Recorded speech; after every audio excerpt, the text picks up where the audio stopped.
Results పై? అంటే ఇప్పుడు రేవంత్ రెడ్డి చేసిన కామెంట్స్ కొంత కాంగ్రెస్ పార్టీకి నెగటివ్ అయ్యాయి. అందుకని లాస్ట్ 2 days గా ఆయన ఆ విషయం మాట్లాడట్లేదు. మీరు అబ్జర్వ్ చేయండి. ఓకే, నిన్న కరీంనగర్ సభ జరిగింది, నిజామాబాద్ సభ జరిగింది. జాతిపిత అంశం ఎత్తలేదు, ఎత్తలేదు. ఇక్కడ ఆ రోజు ఎవరికిరా నువ్వు జాతిపిత అని చెప్పి ఒక కమ్యూనిటీ పేర్లు, వెలమ కమ్యూనిటీ వాళ్ళందరి పేర్లు తీసుకొచ్చి ఎర్రబెల్లి దయాకర్ రావుకా నువ్వు జాతిపిత వాళ్ళకు, లేకపోతే సిద్దిపేట హరీష్ రావుకా, లేకపోతే కూకట్పల్లి మాధవరం కృష్ణారావుకా, ఎవరికిరా నువ్వు జాతిపిత అని, నువ్వు వెలమ కమ్యూనిటీ వాళ్ళకి జాతిపితవా, మాకైతే కాదు అని అన్నారు.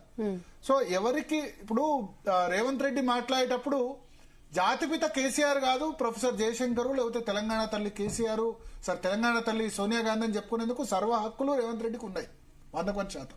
కానీ నేను ఆ రోజు తప్పు పట్టింది ఏంటంటే 16-17 సంవత్సరాలు మీకంటే పెద్ద వ్యక్తిని రా అనడం కరెక్ట్ కాదు, ఆ విధంగా సంబోధించడం కరెక్ట్ కాదు. పైగా ఒక కమ్యూనిటీ మొత్తాన్ని టార్గెట్ చేయడం కరెక్ట్ కాదు. వెలమ కమ్యూనిటీని టార్గెట్ చేస్తే మీ దానిలో 7 ఎమ్మెల్యేలు ఉన్నారు, మీ దానిలో ప్రేమ్ సాగర్ రావు ఉన్నారు, మదన్ మోహన్ రావు ఉన్నారు, మీ మంత్రివర్గంలో జూపల్లి కృష్ణారావు ఉన్నారు, విజయ రమణారావు ఉన్నారు.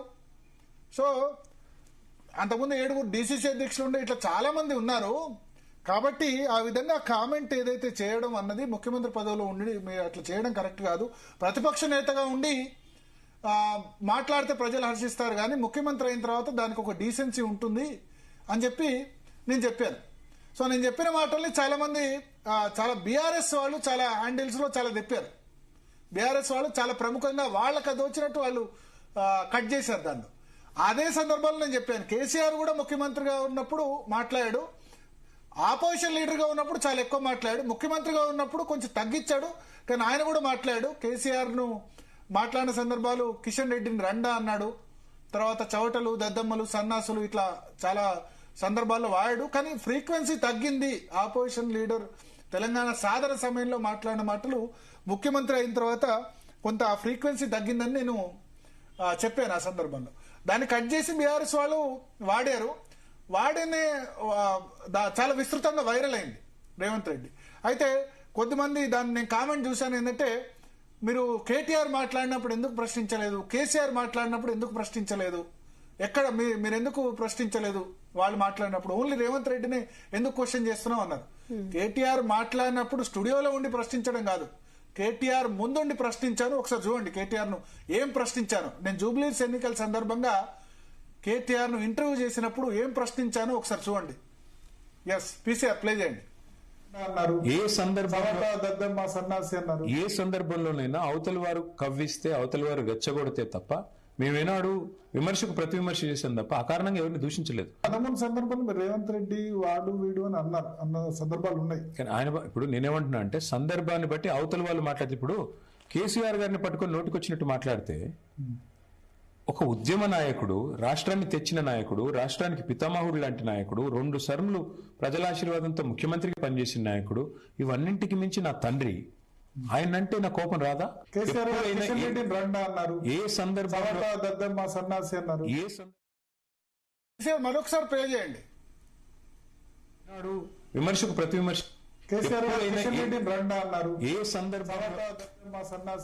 ఏ సందర్భంలోనైనా అవతలి వారు కవ్విస్తే, అవతలి వారు రెచ్చగొడితే తప్ప మేమేనాడు విమర్శకు ప్రతి విమర్శ చేసాం తప్ప ఆ కారణంగా ఎవరిని దూషించలేదు. 13 సందర్భాలు మీరు రేవంత్ రెడ్డి వాడు వీడు అని అన్న సందర్భాలు ఉన్నాయి. కానీ ఆయన ఇప్పుడు నేనేమంటున్నా అంటే సందర్భాన్ని బట్టి అవతలి వాళ్ళు మాట్లాడితే, ఇప్పుడు కేసీఆర్ గారిని పట్టుకొని నోటికొచ్చినట్టు మాట్లాడితే, ఒక ఉద్యమ నాయకుడు, రాష్ట్రాన్ని తెచ్చిన నాయకుడు, రాష్ట్రానికి పితామహుడు లాంటి నాయకుడు, 2 సార్లు ప్రజల ఆశీర్వాదంతో ముఖ్యమంత్రిగా పనిచేసిన నాయకుడు, ఇవన్నింటికి మించి నా తండ్రి, ఆయనంటే నా కోపం రాదా?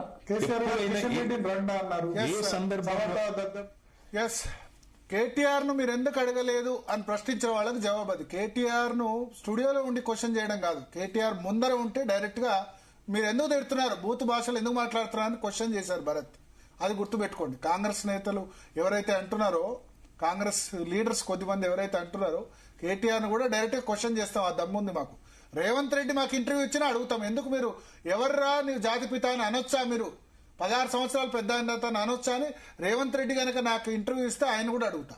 ప్లస్ అదే దానిలో కేసీఆర్ గురించి ఏం అనాలిసిస్ చేశానో ఒకసారి చూడండి, కేసీఆర్ మాట్లాడిన మాటల గురించి. ఎస్, హిందుగాళ్ళు బొందుగాళ్ళు దిక్కుమాల దరిద్రపోళ్ళు అన్నాడు. తర్వాత రామ జన్మభూమి, రావణ జన్మభూమి, శూర్పణఖ జన్మభూమి అని మాట్లాడాడు. ఏమైంది? దెబ్బకు 16 సీట్లు వస్తాయనుకున్నారు. 16 సీట్లు కాస్త 9 సీట్లకు పడిపోయింది. బీజేపీ 4 సీట్లు గెలిచాడు. బండి సంజయ్ గెలిచాడు, అరవింద్ గెలిచాడు, ఇక్కడ కిషన్ రెడ్డి గెలిచాడు, ఆదిలాబాద్ లో స్వయం బాపురావు గెలిచాడు. ఒక్క మాట తప్పు చేస్తే ఆయన మాట హిందుగాళ్ళు బొందుగాళ్ళు అని కరీంనగర్ లో మాట్లాడిన మాట 15 రోజులు గేమ్ చేంజ్ అయిపోయింది. అప్పటి వరకు అంత ముందే ఎమ్మెల్యేగా ఓడిపోయినాయి. బండి సంజయ్ గెలిచాడు, ఆయన కుమార్తె కవిత మీద ధర్మపురి అరవింద్ గెలిచాడు. అది ఏమైంది? ఒక్క మాట స్లిప్ ఆఫ్ టంగ్. సో ఇక్కడ మనం రేవంత్ రెడ్డి మీద కోపం కాదు, రాజకీయ నేతలు ఎవరు తప్పు మాట్లాడినా చెప్పే బాధ్యత మీడియాకు ఉంటుంది. ఒక్క మాట మాట్లాడు, హిందుగాళ్ళు బొందుగాళ్ళు, దిక్కుమాల దరిద్రపోళ్ళు అన్నాడు.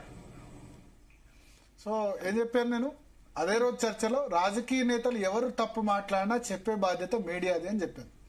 బీఆర్ఎస్ వాళ్ళు వాళ్ళకు అనుకూలంగా ఉంది, కట్ చేసుకున్నారు. కాంగ్రెస్ సోషల్ మీడియా బహుశా యాక్టివ్ లేనట్టుంది. కాంగ్రెస్ సోషల్ మీడియా బహుశా వాళ్ళు ఏమంటారు, యాక్టివ్ లేనట్టుంది. మరి బీఆర్ఎస్ సోషల్ మీడియా యాక్టివ్ అంటారు కదా, మరి అధికారంలో ఉన్న social media, Congress social media వాళ్ళు ఏం చేస్తున్నారో వాళ్ళు చూసుకోవాలి. ఫామ్ హౌస్ పాలన బెటరా, రేవంత్ రెడ్డి పాలన బెటరా అని కాంగ్రెస్ హ్యాండిల్ మీద పోల్ పెడితే ఫామ్ హౌస్ పాలన బెటర్ అని చెప్పి పోల్ వచ్చింది. అంటే ఏంది? బీఆర్ఎస్ సోషల్ మీడియా వచ్చి దాన్ని హైజాక్ చేసింది. సో కాంగ్రెస్ సోషల్ మీడియా ఇంట్లో వండుకున్నదా, వాళ్ళకు అనుకూలంగా చెప్పింది వాళ్ళు కట్ చేసుకోవస్తలేదా అర్థమవుతలేదు. మమ్మల్ని ఎవరు భరత్ బీఆర్ఎస్ పక్షము లేకపోతే కేటీఆర్ మాట్లాడినప్పుడు స్పందించలేదు అనుకునే వాళ్ళు కేసీఆర్ కు అనుకూలంగా, కేసీఆర్ కు వ్యతిరేకంగా మాట్లాడిన దాన్ని కనీసం కట్ కూడా చేసుకోలేకపోతున్నారంటే వాళ్ళ social media, Congress party social media ఏ స్థాయిలో ఉంది అన్నదానికి ఇది ఒక పర్ఫెక్ట్ ఎగ్జాంపుల్. సో అందుకని మీకే నేను బిట్లు ఇస్తున్నా, చూసుకోండి, ఇవి కట్ చేసుకోండి. కేటీఆర్ గురించి మాట్లాడినవి, తర్వాత కేసీఆర్ గురించి అదే రోజు మాట్లాడింది, అనాలిసిస్ చేసింది, మీరు కట్ చేసుకోండి. మీకు రోజు మానిటరింగ్ పెట్టుకునే ఓపిక లేకుంటే బీఆర్ఎస్ వాళ్ళు కరెక్ట్ గా క్యాచ్ చేస్తున్నారు. వాళ్ళ గాయాలు కావాల్సిన పాయింట్ తీసుకొని కట్ చేస్తున్నారు. ఫుల్ ఆల్రెడీ మీరు చెప్పిన రోజు మీకు కావాల్సిన పాయింట్స్ మీకు ఎడిటింగ్ కూడా మేమే చేసి పెట్టాలేమో కాంగ్రెస్ సోషల్ మీడియాకు. మీకు కావాల్సిన ఎవరికి ఈ రాజకీయ పార్టీలు ఏం చేస్తాయంటే సోషల్ మీడియాలో ఎవరికి ఇది వచ్చింది, ఎవరికి అనుకూలంగా ఉన్నదో వాళ్ళు పెట్టుకుంటారు. అందులో బహుశా కాంగ్రెస్ పార్టీ సోషల్ మీడియా వాళ్ళకి చేత కావట్లేదేమో, అందుకని వాళ్ళు మన మీద నింద మోపే ప్రయత్నం. మీరు రేవంత్ రెడ్డికి వ్యతిరేకమా అంటే మీరు క్వశ్చన్ చేసింది బాగా వైరల్ అయింది, సో వాళ్ళు రీచ్ అయి ఉంటది. ఆ ముందు వాళ్ళు ఎందుకు చూస్తారు, వాళ్ళకి టైం లేదు. ముందు కాదు, దాని తర్వాతనే చెప్పాను. అదే రోజు దానిలో చెప్పాం కదా, అదే రోజు స్పందన ఉన్నారు ఆ రోజు యాంకర్ గా, మీరు లేరు కాబట్టి అదే రోజు చెప్పాను, ఆ అనాలిసిస్ లోనే చెప్పాను. ఓకే ఓకే, కేసీఆర్ గురించి చెప్పాను, ఇది చెప్పాను. కేటీఆర్ ను క్వశ్చన్ చేయలేదు మాట్లాడినప్పుడు, అంటే కేటీఆర్ ను ఇప్పుడు కాదు, జూబ్లీస్ ఎన్నికల ముందు 3 రోజుల పోలింగ్ ముందు క్వశ్చన్ చేశాను, ఎందుకు బూతులు మాట్లాడుతున్నావు అని. రేపు రేవంత్ రెడ్డి వచ్చినా క్వశ్చన్ చేస్తా, కేసీఆర్ నాకు ఇంటర్వ్యూ అవకాశం ఇచ్చినా నువ్వు రండా అని కిషన్ రెడ్డిని ఎందుకు అన్నావు అని క్వశ్చన్ చేస్తా. బండి సంజయ్ని క్వశ్చన్ చేస్తా, అరవింద్ ను క్వశ్చన్ చేశా.